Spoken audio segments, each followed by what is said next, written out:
Jadi lanjut ceritanya, asal mulanya Israel berperang dengan Palestina tadi, yaitu karena Israel itu asalnya dari situ tadi, dari Mesir. Israel itu karena sejak meninggalnya Nabi Yusuf, nah dianggap sebagai budak. Israel itu dijadikan pekerja untuk membangun piramid, untuk membangun patung-patung yang tinggi, untuk bangun istana Firaun. Itu semua orang Bani Israel karena dianggap sebagai budak oleh orang Israel, oleh orang Mesir gitu kan. Nah setelah Nabi Musa itu dipelihara oleh Firaun tadi. Nah dari kecil kelihatan memang ciri-ciri Nabi Musa. Pertama, Nabi Musa itu disusui oleh ibunya sendiri. Kan ibunya sendiri membuang ke sungai Mesir, ke sungai Nil itu. Dan Musa ini kelaparan, dicari ibu-ibu yang mau menyusui itu, tidak ada mau menyusui sama sekali. Akhirnya istri Firaun ini, Aisyah ini, Asyah nama istri Firaun itu yang beriman itu. Asyah ini ngadakan sayembara. Tolong ibu yang baru melahirkan, yang mana bisa menyusui anakku ini, yang mau dia menyusu, maka dialah akan aku angkat sebagai ibu asuhnya anakku ini. Nah setelah saudaranya Musanya ada saudara saudara sepupunya. Nah, madahi, tante, ya bahasa kita sekarang, bibi, ini ada sayembara dari istana. Putri Permaisuri mencari ibu yang habis melahirkan untuk menyusui bayi yang baru dia temukan. Dan ibunya, jangan anakku. Nah, datanglah dia dibawa dayang ke istana. Dengan dayang dibawa ke istana menemui Permaisuri tadi, Siti Asyah, bukan Aisyah, Asyah. Kalau Aisyah kan itu, nah itu istri kedua Rasulullah. Nah, Siti Aisyah. Ini Asyah, istrinya Firaun itu yang beriman, yang memelihara Nabi Musa itu. Waktu Nabi Musa diketemukan, pada waktu itu terjadi wabah penyakit kulit. Dayang-dayang istana juga kena penyakit kulit, gatal-gatal.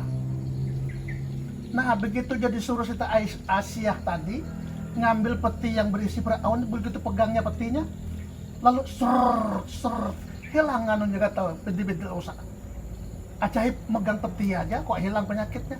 Wah, ini bayi ajaib, ini pasti barang ajaib. Dibuka, di dalamnya ada bayi. Bayi itu seperti bersinar-sinar. Ya, bayi Nabi Musa itu. Dan Nabi Musa ini menangis keras, tidak mau menyusu dengan orang lain. Setelah datang ibunya sendiri yang mengaku, saya sanggup menyusui bayi itu, biar saya jadi ibu susunya, biar saya yang mengangkat meliharanya. Nah, baru menyusukan langsung diam Nabi Musa ini, langsung nyusuk. Ya, ibunya sendiri. Tetapi dirahasiakan, jangan sampai ada orang yang tahu, oleh keluarganya, jangan sampai orang tahu bahwa ini adalah ibunya sendiri. Kalau gitu bilang Siti Aisyah, bawa pulang ke rumahmu, asuh dia seperti anakmu sendiri. Pokoknya kamu asuh, kamu jaga, anggap dia seperti anakmu sendiri. Ya memang anaknya sendiri. Nah, itulah rahasia Allah. Rahasia Allah untuk menyelamatkan nabinya. Tetapi untuk menyelamatkan seorang Nabi Musa, berapa ribu nyawa bayi yang dikorbankan. Kan sebelum kelahiran Nabi Musa, Firaun pernah bermimpi bahwa istananya kebakaran, kerajaannya itu kebakaran. Nah, bertanya dengan dukun-dukunnya, tukang nujumnya, bahwa nanti akan ada seorang anak laki-laki lahir dari kalangan Bani Israel yang akan menghancurkan kerajaan Tuan Firaun. Maka semua bayi laki-laki dari Bani Israel semuanya bunuh semua. Pokoknya bila lahir laki-laki bunuh, bila lahir laki-laki bunuh. Tapi namanya Allah berkehendak Musa selamat. Nah, yaitu dengan cara dihanyutkan tadi, dibuang. Yang istana takut dengan bayi Nabi Musa, malah bayi Nabi Musa datang sendiri ke istana itu, dipelihara. Yang membesarkannya ibunya sendiri. Kalau tidak salah Yakubah nama ibunya. Nama ibunya Nabi Musa itu namanya Yakubah. Jadi sampai remaja, Nabi Musa ini sudah remaja, dikembalikanlah ke istana. Tinggallah di istana sebagai pangeran Moses. Nabi bahasa kan Musa itu Moses. Pangeran Moses. Moses ini saudaranya Ramses. Nah, anak Firaun yang asli dengan selirnya, yang permaisuri kan Aisyah tadi. Yang selirnya ada juga anak namanya Ramses. Makanya Musa itu dipanggil Moses. Yang namanya Musa itu Yasida itu juga namanya. Karena ini saudara tua namanya Ramses, maka yang agak muda dinamai Moses. Musa bahasa kita. Jadi dia saudara angkat itu. Pokoknya bunyi tendus kayak saudara sekandung sudah. Moses dengan Ramses ini. Jadi mereka kemana-mana berdua berjalan, inspeksi berdua, sama-sama pada pangeran kan. Pangeran Moses dengan pangeran Ramses. Suatu ketika Musa ini melihat perbudakan, bahwa orang ditindas, dipukuli, dicampuk, ditendang, dipukuli. Jadi tanya dengan Ramses, kenapa, dengan pengawal lapas, kenapa sebab orang itu dipukuli? Mereka itu tuanku bangsa budak. Bangsa budak, ya mereka adalah keturunan Bani Israel. Kenapa mereka dijadikan budak sini? Karena mereka asalnya pendatang, bukan orang asli Mesir. Dulu diceritakan lagi dulu bahwa itu mereka itu datang ketika Nabi Yusuf berkuasa sebagai Perdana Menteri Mesir. Setelah Yusuf meninggal, tidak ada lagi orang Bani Israel yang berkuasa, maka orang Mesir tidak senang dengan orang Bani Israel. Maka orang Bani Israel dijadikan budak di situ. Nah, Musa ini ingat bahwa dia selama dia kecil sampai remaja diasuh oleh ibunya orang Bani Israel. Setelah diusul-usul, Musa ini tanya sejarah usul-usulnya, ternyata dia ibunya itu bukan ibu asuh, tetapi ibu kandungnya dan dari bangsa Israel. Lalu timbullah dendam di hati Musa, lalu, wah, bangsaku diperbudak, bangsaku dilecehkan, bangsaku tidak dihargai. Nah, sewaktu-waktu terjadi karena masalah apa gitu kan, orang Mesir ini melecehkan orang Israel sama pada anak muda, berkelahi, berjakur, pokoknya berkelahilah, baku pukullah, bahantam orang Israel dengan orang Mesir. Jadi waktu itu Musa sedang inspeksi sendiri, karena bangsa Israel ini, maksudnya orangnya, penduduknya budak, kurang makan, kurang terawat, kurang tenaga, kalah berkelahi kalau berjagur. Orang Mesir orangnya tegap-tegap kan. Dan terkenal zaman dulu orang yang paling kuat tuh orang Mesir kan. Banyak Musa, bangsaku ditindas, saudaraku dijalimi, lalu di stop dalam kelahi, tariknya orang Mesir itu, hantam sekali aja mati langsung. Sekali Musa. Nah, Musa tuh waktunya tuh ada ajimatnya juga, ada bacaannya. Yang dibaca Nabi Musa waktu mukul orang Mesir, sekali hantam langsung KO mati. Itu makanya di dalam kitab Mujarabat itu ada azimat tinju Nabi Musa. Ada itu. Terus sekali hantam musuh mati. Tapi karena Musa ini pangeran, tidak ada yang berani masalahkan, diam tutupi. Orang Mesir yang mati tadi jangan sampai terekspos. Nah, kubur cepat aja. Ini yang bunuh ini pangeran ini. Nah. Lalu balik Nabi Musa ke istana, dianggap tidak ada terjadi apa-apa. Orang Israel bangga, merasa dibela oleh pangeran Moses. Dan prajurit tidak berani lapor ke pangeran Ramses.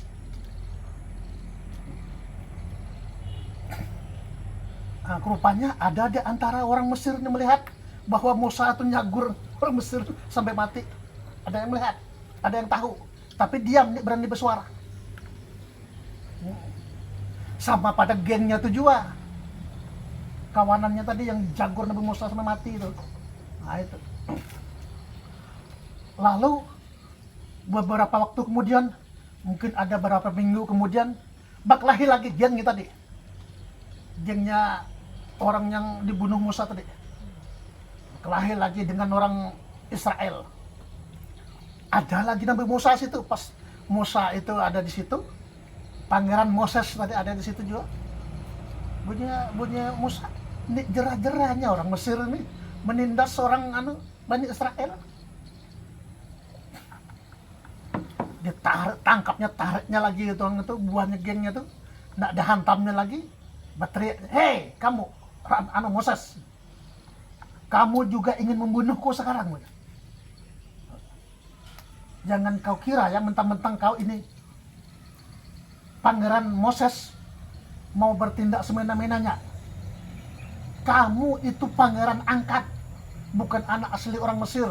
Kamu itu adalah anak temuan buangan. Karena kebaikan Raja Mesir, kau diangkat jadi pangeran. Kau telah membunuh orang Mesir yang lalu. Sekarang aku juga ingin kau bunuh. Membela orang Israel. Baik Moses, aku akan laporkan kau kepada Raja Fir'aun. Fir'aun waktu itu adalah bapaknya si Ramses ini. Dalam gelarnya itu Ramses I. Ramses I. Sedangkan yang jangan sampai angkatnya Musa ini Ramses II. Dilaporkanlah situ, maka diburu Nabi Musa. Benar begitu? Wah, kalau begitu ini pangeran Moses ini tidak bisa dibiarkan ini. Nanti kalau besar-besar nanti dia akan berontak nanti nih. Lalu orang prajurit Mesir atas perintah Ramses tadi, siapakah namanya itu sebelum jadi Ramses itu? Ramses ini cari Moses tangkap. Itu bikin malu aja itu, mau memberontak, mau membunuh orang Mesir. Nah, ada mata-matanya Musa juga. Ayo Musa, lari cepat, kau mau ditangkap, mau diburu. Karena sudah ketahuan asal usulmu orang Israel, orang Mesir tidak senang, orang Mesir menuntut keadilan, kau telah membunuh orang Mesir pada beberapa waktu yang lalu. Lari Musa, lari. Maka larilah Nabi Musa ini. Lari beberapa hari mengendarai onta sampai ke padang pasir di Afrika itu, yang namanya gurun Sahara yang terkenal di Afrika itu bagian dari Mesir. Melintasi gurun itu Musa kehabisan makanan. Akhirnya unta yang ditungganginya tadi digorok, dibunuh. Tidak ada lagi kendaraannya. Berjalanlah lagi Nabi Musa di jalan kaki sampai melewati gurun Sahara itu, tembus ke negeri Kan'an namanya. Negeri Kan'an ini tempat negerinya Nabi Syuaib. Nabi Syuaib, pernah dengar kisah Nabi Syuaib? Nabi Syuaib itu adalah nabi yang umatnya curang. Zaman Nabi Syuaib itu umatnya curang timbangan. Timbangannya dikurangi. Kalau jual minyak, kurangi sejari literannya. Kalau ngukur apa segala, kuranginya sejengkal atau 2 jari. Serba curang. Nah, terlihat orang-orang yang jual minyak pinggir jalan yang literannya kurang. Itu niru kerjaan umatnya Nabi Syuaib tuh. Umat negeri Kan'an. Nah, zaman itu diajab langsung, dibakar dengan api. Berapa 10 tahun tidak pernah hujan. Kering kerontang negeri Kan'an itu. Sampai datang Nabi Syuaib memperingatkan. Ini negeri ini, kita ini kering kerontang, ini kemarau kepanjangan karena kalian banyak dosa. Tobat kalian. Jangan lagi berlaku curang. Jangan lagi suka ngurangi timbangan, ngurangi sukatan, ngurangi literan. Jangan curang. Tobat sekarang. Syuaibnya kaunya tahun nyebut bahwa carang maha hanya pandai omong kosong doang. Tuh lihat gelap sudah hari punya. Tanda hujan sudah hitam, dah mau hari. Mau hujan bentar lagi hujan. Bagi Syuaib itu lain hujan itu. Itu bala datang. Cepat tobat sebelum bala itu sampai ke ranah, sampai ke kita. Tobat cepat. Syuaib kau penahu-nahunya 3 orang yang paling pintar. Kalau gelap gaknya pasti hujan. Bagi Syuaib bukan itu api. Itu awan api. Latih kalau api itu, kalau asapnya tebal, hitam. Itu akan sampai bawah ada apinya. Ya, Anda percaya kalau Syuaib, kalau omong kosong maha itu kalau gelap pekat jatuh tanda hujan punya Syuaib sudah. Kalau gitu aku sudah cukup memperingatkan dah beberapa kali, berpuluh kali. Ini peduli aja punya Nabi Syuaib. Ayo sudah kami berlepas tangan sudah. Jadi Nabi Syuaib menyingkir dengan bini anaknya, nyingkir. Maka langsung dar petir datang nyambar, habis semua orang itu negeri kan tuh sambar petir api itu, terbakar semuanya kan. Bila disambar petir itu kan terbakar, habis semua orangnya sukacita tegang penuh lapangan, habis jadi debu di situ. Itu zaman Nabi Syuaib. Karena apa? Karena berlaku curang. Maka apa-apa tuh jangan curang. Kalau siliter ya siliter. Jangan siliter kurangi 2 jari. Kalau semeter ya jangan 90 cm mah bilang semeter. Nah itu. Sekilo padahal masih lagi, masih panas lagi. Timbangan belum rata lagi tuh. Nah, supaya jangan ketahuan padahal hanya 8 on, 9 on dibilang sekilo tuh namanya curang. Amun digantongi besi bawahnya supaya berat. Nah itulah kecurangan-kecurangan dengan zaman Nabi Syuaib. Langsung diajab waktu itu. Nah datanglah Nabi Musa ke negeri Kan'an itu. Setelah penduduknya tadi habis dibakar oleh azab Allah dengan api tadi, petir yang menyambar. Penduduk yang berikutnya sudah baik, sudah mau mengikuti petunjuk-petunjuk dari Nabi Syuaib, putusan sebagai rasul. Dituruti sudah. Nabi Syuaib ini punya anak perempuan 4 anaknya perempuan. Dia kan bukan nabi tuh. Bukan Nabi Syuaib, bukan Musa. Syuaib, Nabi Syuaib. Nabi Syuaib ini punya anak perempuan 4. Bukan 4, 2. Dia punya anak perempuan 2. Karena waktu itu Nabi Syuaib sudah tua, jadi anak perempuan yang 2 inilah yang bertugas mengembala kambingnya, menggantikan bapaknya. Bapaknya dah tua dah. Istrinya sudah meninggal, jadi anak perempuannya yang bujang 2 inilah yang mengambil alih. Jadi setiap hari, setiap sore orang itu berkerumun ke sumur. Ada sumur itu yang pernah kering airnya. waktu orang ngambil air sumur, waktu itu orang gotong royong, orang banyak kan, gotong royong orang ngangkat tutup sumur ini berat, tegak batu bisa angkat orang.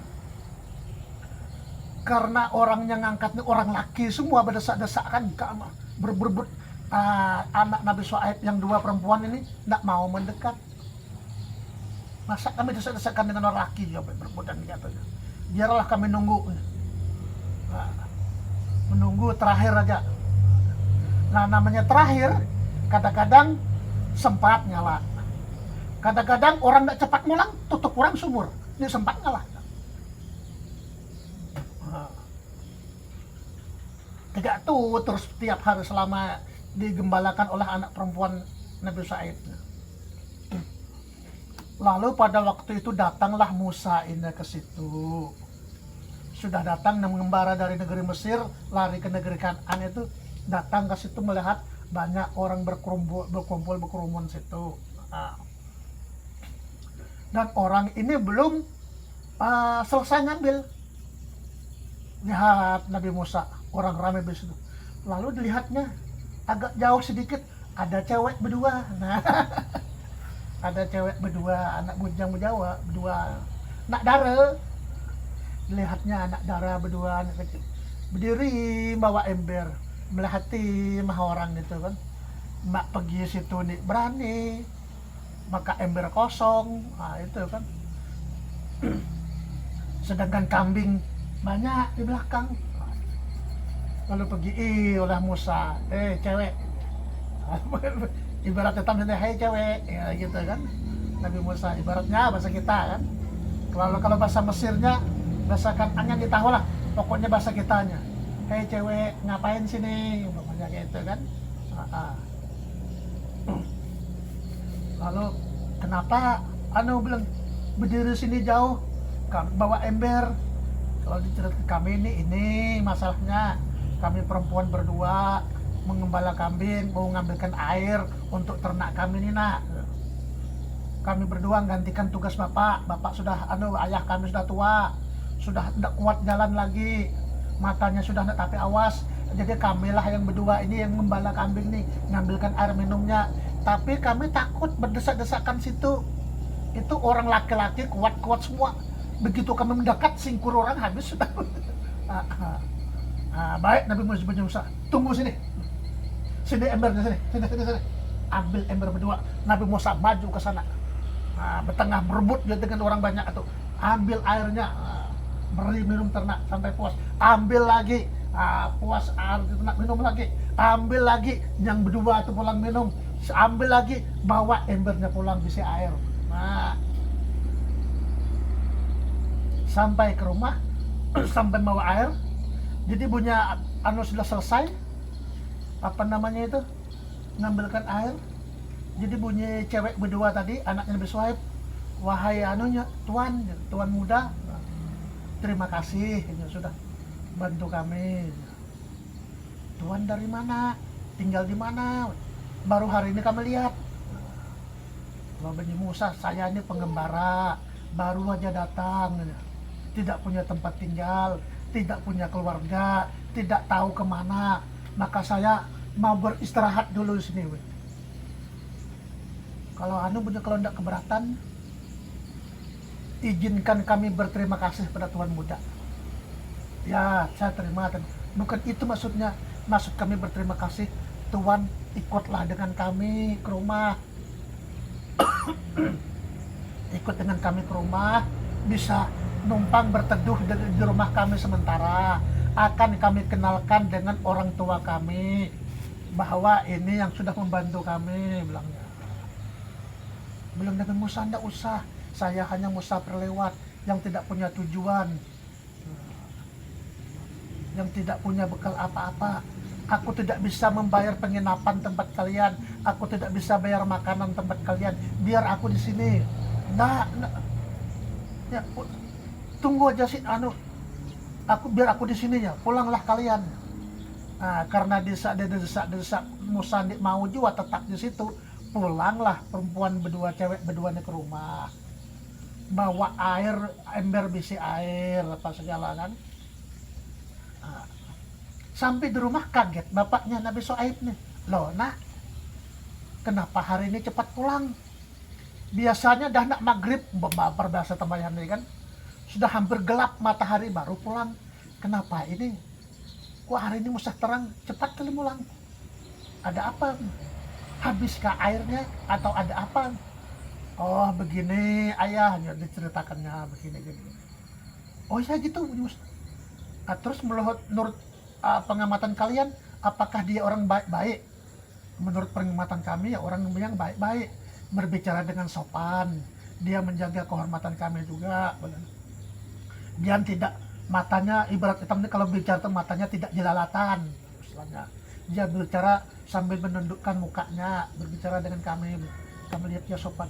Kalau bapak bilang bapaknya si Nabi baik, kalau begitu undang dia ke rumah, panggil, undang dia, bilang aku yang ngundang.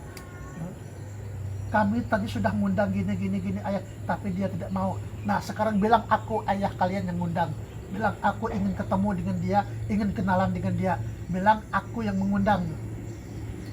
Maka baliklah anaknya yang nomor 2 tadi.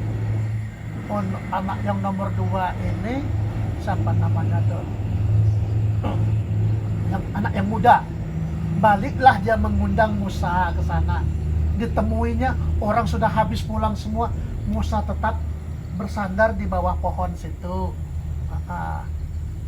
Duduk sambil berkipas-kipas, sambil mijit betis, umpamanya kan orang kelelahan jalan jauh. Dan disitulah diundanglah Nabi Musa dengan hormat, dipersilahkan, tuan muda datang ke rumah, bapak kami yang mengundang, ingin berterima kasih kepada Tuhan, ingin bertemu berkenalan dengan Tuhan, tolong dengan hormat jangan kecewakan ayah kami, bilangnya. Baiklah kalau gitu, bilang Nabi Musa. Berhubung hari sudah hampir gelap, baik. Di mana tempatnya? Tunjukkan jalannya, benar Nabi Musa ya. Kalau begitu ayo ikuti aku, bilang. Maka berjalanlah ceweknya di depan itu, Musa di belakang. Begitu berjalan, ditiup angin, berkibar-kibar baju ini, kelihatanlah betisnya tersingkap. Kelihatan betisnya. Kalau hitam ini melihat cewek begitu, mulus lah. Itu Nabi Musa deh, bilang Nabi Musa, waduh. Anu hanya ibaratnya itu, cewek, gini aja ya. Mohon maafnya, aku ndak enak hati kalau kau berjalan di depan. Kau berjalan di belakang aja, biar aku di depan. Kau tunjuki aja jalannya, belok mana, arah mana. Kau padahi dia di belakang, biar aku di depan. Maksud Musa tuh kalau dia di depannya, dia melihat lagi cewek tadi tersingkap-singkap gitu. Dan dia melihat juga gial-gial jalannya. Itu menjaga kehormatan gitu kan. Baik punya. Lalu berjalanlah berdua, gantian Musa di depan, yang perempuan di belakang memandu. Anu Tuhan, belok kiri Tuhan. Tuhan mana jalan terus. Itu ada itu ibarat ibarat kita sekarang nih. Ibarat Google Map nih, belok kiri. 10 meter di depan ada simpang. Ikuti arah kanan. Bagaimana gitu kalau Google Map kan. Ada cewek sama dia, itu ada simpang depan, belok ya. Ya, jadi nyaman di belakang untuk menjaga kehormatan, gitu maksud Musa. Sampailah ke rumah situ, ke rumahnya Nabi Shu'aib. Ya, sampai ke rumah Nabi Shu'aib. Disitulah dia berkenalan dengan Nabi Shu'aib, apa segala, disuruh tinggal di situ apa segala. Lalu dia sebagai terima kasihnya dikasih tempat tinggal, dikasih makan. Maka bilangnya, aku tidak ada tempat tinggal, tidak ada makanan, tidak ada anak saudara, maka aku tinggal di sini tidak enak, biarlah aku yang menggantikan mengembala. Maka tinggallah di rumah situ Nabi Shu'aib itu jadi pengembala. Di rumah Nabi Shu'aib itu Nabi Musa, si Musa tadi, Moses tadi jadi pengembala situ. Nah, setelah 4 tahun mengembala, dipanggil oleh Nabi Shu'aib, Moses, sini kau. Ada apa? Anu Tuhan, nah kamu kan sudah 4 tahun tinggal di sini. Tidakkah kau ingin beristri? Ah Tuhan, perempuan mana yang mau dengan saya? Begini Musa, aku bermaksud menikahkan anak perempuanku denganmu. Apakah engkau suka dengan anak perempuanku? Pikir Musa tadi. Lalu ditanyai anak Nabi Musa yang berdua, siapa yang mau nikah dengan Musa ini? Lalu yang muda tadi ngajukan diri, yang pergi nuntuti tadi, dan itu wajahnya lebih cantik pada kakaknya. Tapi karena dia seiring sejalan dengan Nabi Musa, sejak saat itu dia sudah ada ser.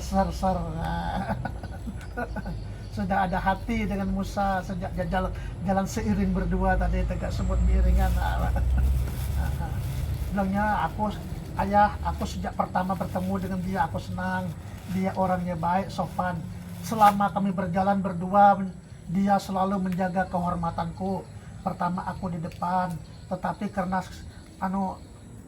gamisku selalu tersingkap terbawa angin, maka dia menjaga kehormat dia di depan. Dan lagi berbicara dengan aku ini, maka aku rasa aku lebih cocok sama dia. Tapi punya Nabi Shu'aib, menurut adat sini kau nak kakakmu yang dulu punya. Dik boleh melangkahi, harus kakaknya dulu nikah.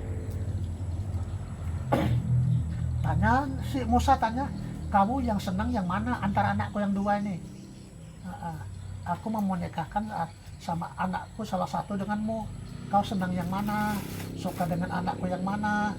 Bunyi Nabi Musa, aku lah kalau lebih senang sama dengan adik yang ini, dengan yang muda kan? Yang muda, senang kali ya. Tapi punya Shu'aib, menurut adat orang sini, anakku tidak boleh yang muda dulu menikah. Sebelum kakaknya, harus kakaknya dulu menikah, baru boleh yang muda. Kalau orang Jawa kan ada menelengkah kan, meri apa tuh namanya? Apa namanya? Meri telingkahan itu apa namanya tuh? Apa namanya? Kalau melangkahi. Kalau situ nih bisa sekali. Biar meri apapun di kawah, harus yang kakak dulu dulu menikah. Maka mau nikahlah Musa dengan anak perempuan yang tua tadi. Mas kawinnya tidak ada, aku tidak punya apa-apa, tidak punya harta untuk mas kawin. Bunyi Nabi Shu'aib, tidak usah mikir Nabi Musa. Kau telah mengembala sini selama 4 tahun, itulah adatnya di sini. Maka kalau kau sudah 4 tahun mengembala, itu sudah mencukupi syarat sebagai mas kawinnya. Maka dinikahkanlah Musa dengan anak yang pertama dengan mas kawinnya yang mengembala selama 4 tahun lagi. Selama 4 tahun tadi dianggap sebagai mas kawin. Tapi bunyi Nabi Shu'aib, kalau kau juga senang dengan anakku yang ini, boleh saja, tapi syaratnya kau ngembala lagi 4 tahun. Bulan Musa, gitu, ada masalah. 4 tahun aja aku rela, tapi untuk mendapatkan yang ku cinta, yang ku sayang, ngembala lagi 4 tahun, aku rela. Oke, ngembala lagi 4 tahun situ, dinikahkanlah lagi dengan anak yang kedua. Zaman itu tidak ada larangan menikahkan saudara dalam saat memadukan satu saudara, belum ada larangan. Kalau zaman Rasulullah kan tidak boleh bermadu sama-sama saudara. Ini zaman itu masih boleh, kakak dengan adik satu suami boleh. Nah itu. Lalu istrinya Nabi Musa itu adalah kedua perempuan anak Nabi Shu'aib tadi, dinikahkan dengan Nabi Musa. Setelah nikah, setelah selesai 40 hari, maka Nabi Musa mau permisi. Bukan Nabi Musa mau permisi, tetapi Nabi Shu'aib memanggil, hai mantuku, wahai Nanda Musa, kau sudah sekian tahun sudah mengembara ke sini. Tidakkah kau ingin pulang ke negerimu? Tidakkah kau ingin kembali kepada keluargamu? Kau sebagai anak muda bertanggung jawab untuk masa depan bangsamu, kaummu. Kembalilah kau ke Mesir. Perjuangkan saudara-saudaramu sana supaya bagaimana mereka bisa hidup merdeka. Baiklah, kalau itu punya Nabi Musa, ini ini pengusiran secara halus ini. Waalaikumsalam. Dia sambung. Ya. Maka dari situ berangkatlah Nabi Musa ini membawa 2 istrinya. Tetapi karena bapaknya Nabi Shu'aib ini tega, masing-masing anaknya ini diberi 1 pelayan. Anak yang tua beri pelayan 1, anak yang muda beri juga pelayan 1. Jadi berangkat istrinya 2 ini membawa pelayan masing-masing. Jadi 4 perempuan waktu itu. Nabi Musa sendiri jalan pulang gitu. Bilang Nabi Musa, kalau begini ayahanda, saya tidak enak hati. Yang 2 ini istri saya, sedangkan yang 2 itu bukan muhrim. Kawin. Bagaimana? Kalau begitu izinkan saya menjadikan mereka muhrim juga. Dikawini oleh Musa itu 2 pembantunya itu. Jadi 4 jadinya istri Nabi Musa itu. Ramailah orang 5 di jalan di musafir gitu.